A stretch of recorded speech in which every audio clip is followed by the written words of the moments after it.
Hello and welcome to the all-new quadradio.net. I'm Rodney Tomlin, and tonight we have our guests Nicole and Kevin Lenz, and I'd like to take this opportunity to say thanks to our good friends at Impact Solutions over in Little Hocking, Ohio for once again being a big part of quadradio.net and our efforts here. And of course, all you got to do is give them a call, see them on the World Wide Web or at your local racetrack. Casey Creek taking care of all your Elka suspension needs at the racetrack and at the race shop. And of course, as we get set to roll into round 5 this season, 2018, we are at High Point Raceway this weekend. And as I said, I'm with Nicole and Kevin Lenz, and many of you folks might recognize the name of Lenz. Kyler Lenz, as a matter of fact, he was an up-and-coming youth racer that, well, at this time a year ago, things were looking great and the future was looking bright. But unfortunately, since that time, actually early July, there was a catastrophic accident that took his life, and unfortunately Kyler isn't with us anymore, but fortunately his mother and father are still here with us, and they're still part of the ATV Racing Nation. I want to welcome you guys out and say thanks for being on with me for Quad Radio tonight. And you know, the issue coming up with ATV racing, you know, it's always been a safety issue, and you know, when parents get ready to let their kid or put their kid on an ATV and send them out, not even an ATV racing or doing anything in general, you know, there's always a lot of questions. And you know, you unfortunately got the answer to one of the worst questions in the world, and that was losing your son. And I guess probably the first thing that we might want to do is kind of introduce Kyler and let folks know who he is and who he was, and then what that has spawned since then. Go ahead, Well, Kyler was 14, and prior to racing, he was into Magic the Gathering, a card game like Pokemon, I guess, and dinosaurs, I think, like every little boy. But for him and I, it was superheroes, Deadpool, just a really good kid. Before coming to racing, though, he got picked on a lot in school. He was smaller and smarter than a lot of the kids. Came from a very sarcastic mother, which probably got him into trouble by trying to be just as sarcastic but not understanding sarcasm. So, but he loved being around people, and so when he came to racing, he got an instant community, an instant family, so many friends. I don't think there's anyone that he didn't talk to that didn't say that he was polite and sweet and nice and friendly, and he never told me there was anyone at the track that was ever not the same to him. So he really fell in love with the community and being a big part of it. So that's why we continue to be here too. Now, Kevin, how long have you guys been a part of the ATV racing community? Whenever, I mean, I know you're kind of new to the scene. I remember Kyler, he was, you know, just starting to recognize him. You know, he was one of those faces, you know, a name on a piece of paper at first, and then all of a sudden he became a face, and then he became a personality, you know, just like you say. And but how long have you guys actually been involved with ATV racing? I raced as a child, so I spent most of my childhood career racing back in the 250R days. So we spent a lot of time racing back then. I did. Kyler didn't start till he was 13, 12? 12. He started when he was 12 years old. And we ran everything locally. He won all the championships locally in Wisconsin, all the local racing series. We went and raced Kentucky Arena Cross Series. Drove to Kentucky all winter long. And we raced that whole series. He won that championship. And then we showed up at Ironman a year ago, and that was his first national race. Wow. At the Ironman Raceway. Wow, so a little over a year ago you guys became involved in the ATV Nationals, and I mean, it was like you said, you instantly found a home. It was like, I mean, he was a likable kid and everything, but I mean, it was the whole family. I mean, you guys all just kind of meshed in with the ATV Racing Nation right off the bat. And I mean, that, you know, and that leads us to where we are. You know, I mean, the rest of the story, you guys started racing at Ironman, and then, of course, what took place after that? We went to Ironman. That was Kyler's first national. He actually pulled a 4th overall. So like he loved that track. That's where he met most of his friends. They kind of connected that first weekend ever, and then they just never let go. We went on to Muddy Creek. He finished 3rd there, and then we went to Illinois. He did okay there. I think he had a bad weekend there, just bike-wise. Mm-hmm. And then we went to Millville, and that's when the accident took place on July 1st. Wow. Now it's crazy how embedded you guys became in how, that just goes to show how much of a personality you all have to become interwoven into our community so quickly. I mean, that says a lot when you're looking at a handful of races, and that's pretty neat. I mean, that to me, it tells me not only how special you guys are, but how special a kid he was. There's no doubt. And I gotta hand it, to you guys, because when I think about something like this, I don't know how I would react. It's a situation where you always say it's a possibility, but it's never going to happen to me, or you don't think it's going to happen to you. And when it does, the reality of it's a tough pill to swallow. Yep. For sure. It's been, like you said, it was 4 races. So, we knew this community for a total of 16 days, basically, where we saw each other. We talked more than that, but for him to just be gone, it's really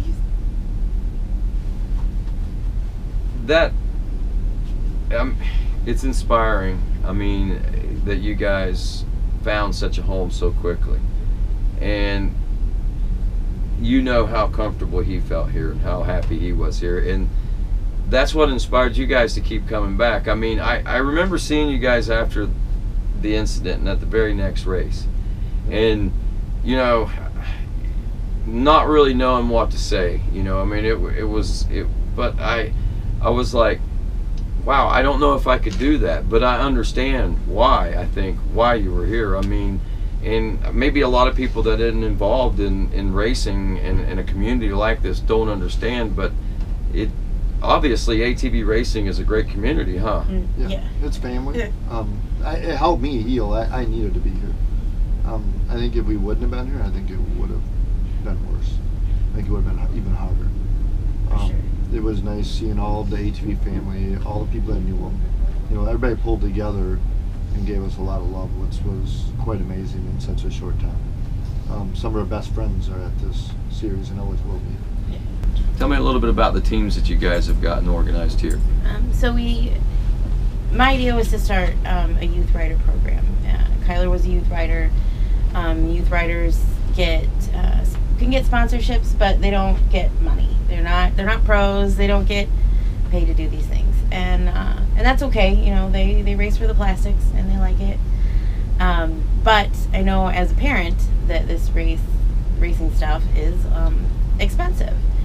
So I wanted to maybe help kids that don't get any limelight, that don't come to all of the nationals, or haven't been to the banquet, maybe get them more involved. So I started Team 13, and we worked with Bell Helmets, we worked with Fly Racing and JSR Motor Designs, and we got, because everyone was so generous to us after Kyler's accident, we took part of that money and put it back, which is what it was for. We used part of that for what we needed to for Kyler, and then part of it we wanted to put back into racing. So each of the families that's involved with Team 13 got $500 to help alleviate some of the cost. And it's a practice and a class for 6 rounds. So Bell offered us us a discount because it's not a pro team, so but we got a discount so then Team 13 covered the other part of whatever they didn't. Same with JSR and same with fly racing. But it was really cool that they all helped us out. Belle's been a big part of Team 13 and Kyler Lenz Motorsports, and part of the story of Kyler, so we really appreciate them being there. And then each round I have 6 kids that I get to watch and root for and celebrate. We have a B-class rider, Ben Berger, C-class rider, Nick Malone, 2 kids that are in the 250 mod classes that Kyler rode, Corey Osborne and Haley Goff. And then I have 2 70 riders, Bruce Capon and Caden Duran. And they're all amazing kids. They've all celebrated me as the team leader, and we got to celebrate a 13th birthday for Team 13 last round. This round we're taking them to watch the new Deadpool movie. Kyler was my date to the first one, so it seems fitting that they're all going with me to the second. And just little things, but they've all let me know that I've become a part of their life too. They've brought me shrimp, jewelry, sent me flowers, and it's just been really good to be able to have that still, to see and root for them, and I get a little, I know it's not Kyler, but I get a little piece of him with it, so. I totally understand that, I do. And you're doing Team 13, and Kyler Lenz Motorsports is kind of like what you're working with, right? Yep. My team was basically, I wanted to help the older kids, basically 17 to, I guess, whatever, from A class down. We were kind of going to concentrate on helping 2 riders or 3, depending on what our finances would let us do, and give them a full ride. So Nick Mosier rides our full supported machine. We provide everything for him, and he shows up and races. And then we also added Corey Ritzman. Sorry, we added Corey Ritzman. He actually took my place because I was going to try to ride this year and race, but emotionally I'm not ready yet. So I have chose to put him on my race bike and let him and Nick be teammates, and they're going to finish the season together. I think that's great. I mean, I think that's a great way to celebrate Kyler and to keep his memory alive, and to keep you guys into something that you know that he was really passionate about as well. I think that's really neat. And again, the questions and the hard parts of the interview, the part for me that I know people want to know. I mean, it's great that you were able to do that. I mean, and this, I'm sure it's kind of it's therapeutic for you to have these teams and stuff. But I mean, in reality, I mean, you lost a kid. I mean, that's tough. I mean, there's a lot of things that you got to face whenever something like that comes up, and I get and I grasp why you guys did what you did and why you do what you do. But back to the safety issue, of the sport. I mean, it's something every time somebody climbs on one of these machines, and they'll tell you, I know the I know the risks that I'm taking whenever I go out there. And the one thing that we can try to do as parents and as team owners and things like that is to try to provide them with the best equipment possible, not only the machines that they're riding, but safety equipment. And that brings us up to safety equipment and one of the issues that took place. Now, we know that Kyler was lost at Spring Creek.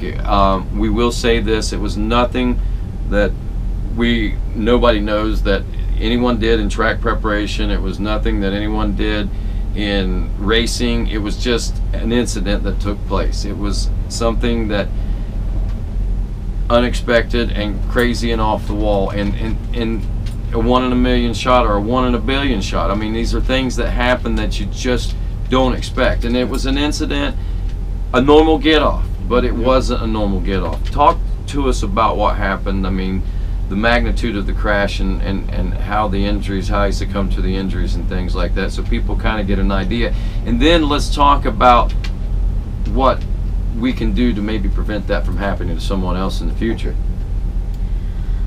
So we don't know 100% exactly what happened, because there were a couple people that sort of saw the accident, but Kevin and myself did not see the accident. Kevin was first to him, but we didn't see it happen. I was actually on the other side towards the sand whoop section when it happened. But what we do know is that there was a jump. We believe that he slowed down, thinking that there was a rider down on the other side of that jump, but could not see if they had moved or if they were still there. So we believe he throttled down, and then that caused him to possibly be a little short on the jump. Yeah, it caused the bike to kick. Yep. Right. So he flipped. He fell off the bike. The bars. He went over the front and landed on his helmet camera. He had a side-mounted, I believe, Camera. I don't know the brand. We don't need. Yeah. Right. And the brand's not Nope. necessarily Not necessarily important in this instance. No. It wasn't, it's not anything like that. Right. But it was side-mounted. It was supposed to release. It did not. According to the medical examiner, there was a round indentation on the left side of his head, and from that 17 skull fractures. But his helmet broke, as it would. Helmets break. They're not designed to break. Right. They're supposed to break. The neck brace did its job. His boots did their job. His gloves, everything. His chest protector. Neck down, 100%. Yeah, he was perfect. There's no scratches, no nothing. It was just that he landed right there. And Took a lot of circumstances for everything to add up to that incident. We have videos from Kyler's helmet camera. And from another rider. And then from the rider behind him. We personally have not watched them. The medical examiner has, other people have. That's how they pieced the story together. We're just not in a position to watch them yet. Right. We do have them. Someday I would like to watch them, but it'll take a while. so, with that, again, it was one of those incidents where you didn't expect anything, and the worst came out of it.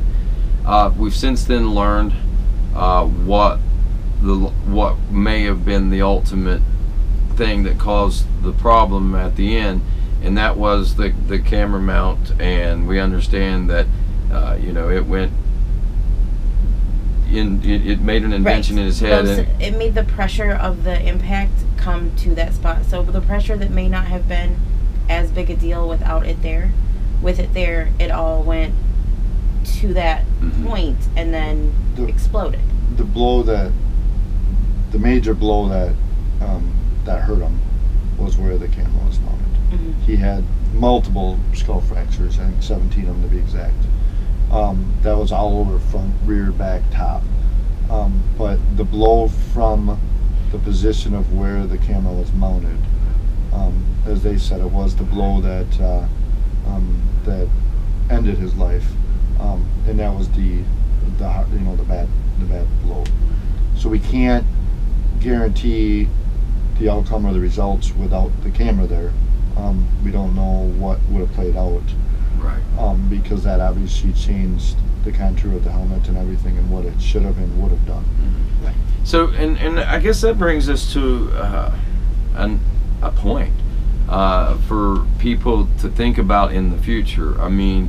These helmet cams and however you mount them, these action cams, I guess would probably be the best way to do. I mean, traditionally we're used to having them on the helmet, and it's like anything else. I mean, a neck brace, you know, you hear people say a neck brace, you know, I wouldn't wear one. You know, I've heard people that broke their back because of them. Then you talk to somebody else, I swear by it, you know, and I've never had an issue with it. And, you know, and hopefully nobody in the world ever has this happen again. I mean, Right. this was a once in a forever occurrence, you know. But it might not be a bad idea for people to look at alternate ways to mount the apparatuses onto their bikes, their bodies, their helmets, whatever Right. it is. The mount on the bike is actually a better purview for the rider, but there aren't a lot out there. There aren't a lot of options that, because of the vibration, the helmet works better and there's not as much vibration. So if you take the good with the bad, do you want it on your bike where it's not gonna, I mean, you might break the camera. Right. But we don't want to see any riders with anything on their helmets more than a sticker. Right. And that's, Team 13 is committed to that, and any of our riders. And to think about that, just think about it in the future. I mean, there's no laws, there's no rules or anything out there that stipulate, but just think about it. You are compromising the structure of that helmet, the impact. Like you said, I mean, it reacts totally different. And, you know, unfortunately, it was learned the hard way. It really was. And hopefully this will help somebody else in the future. Yep. For sure, you know. I mean, that's one thing that we look for out of that. And I mean, well, again, here we are. I mean, it's tough, but you know, I respect and admire you guys, and I want to thank you guys for, I think, maybe being a role model and a light for other people, because, you know, even though they may not be a part of the ATV racing community, you can do something similar to what you're doing, and in keeping that memory alive and keeping involved in what the passion that you guys shared together as a family, and that'll help keep the memory alive. And that's one thing, I guess, that will help ease some of the pain. And but like you say, I mean, it's still fresh and it still hurts. It's not over yet. No, and we will. I know with Nicole Lenz Motorsports, we will continue. We're also wandering into the off-road series, so we will be having a full-blown race team in the off-road trucks, but we're going to continue supporting ATV racing. You know, we're still working out details there in the future, but the plan is to have a team at both. I know you would like to keep Team 13 going, you know, in the ATV side. But yeah, we want to be here. You know, I'd like to build a legacy for Kyler, so with his name and who he was and what he was. So we're going to slowly work at that. And in a nutshell, Kyler was a not so average kid that was a little bit more special than the average, I guess, than anybody else. And unfortunately, you know, he was taken away from us, but he sure left us with a lot of great memories. And like I say, I only knew you guys for that short amount of time. I can't believe that it was only that little bit of time that I got acquainted with that young man, and he really made such an impact on me too, and this whole community. Yeah, he definitely made an impact on the community, a lot more than we realized. Yeah, we've heard a lot of stories of people that have never met us, but they came and told us stories about him, and that he just was like, "Hey, how you doing, guys?" And that's how last year we started the Nicole Lenz Sportsman Award. Yep, the AMA does for the banquet, where it's a kid that's got a lot of heart for racing, but just for the people on and off the track. You know, that kid that everyone's like, it's a good kid. Yeah. You know? And you know what's great? It's okay to be a little different. You know that. Yeah. He knew that. We all know that, and that's great. And I'm glad he was different. I really am. I really am, because he was special, different. That's for sure. Any parting shots? Anything that you guys would like to pass along to folks out there? I just want to thank everyone. Everyone in the community has been so supportive of us, as far as coming to Kyler's service, or sending flowers, or just at every race that we're here, making us feel like we're still welcome, and that helps a lot. Yeah, I agree. I think I agree. Everybody really supported us through this. We've made a lot of friends here, and friends we're going to have if we never race again. in the ATV side, which we won't. We plan on being there, but I think we'll have these friends forever. And he connected with a lot of people, and we love this sport, and so did he. That's the Lenzes. I'm Rodney Tomlin. This is Quad Radio.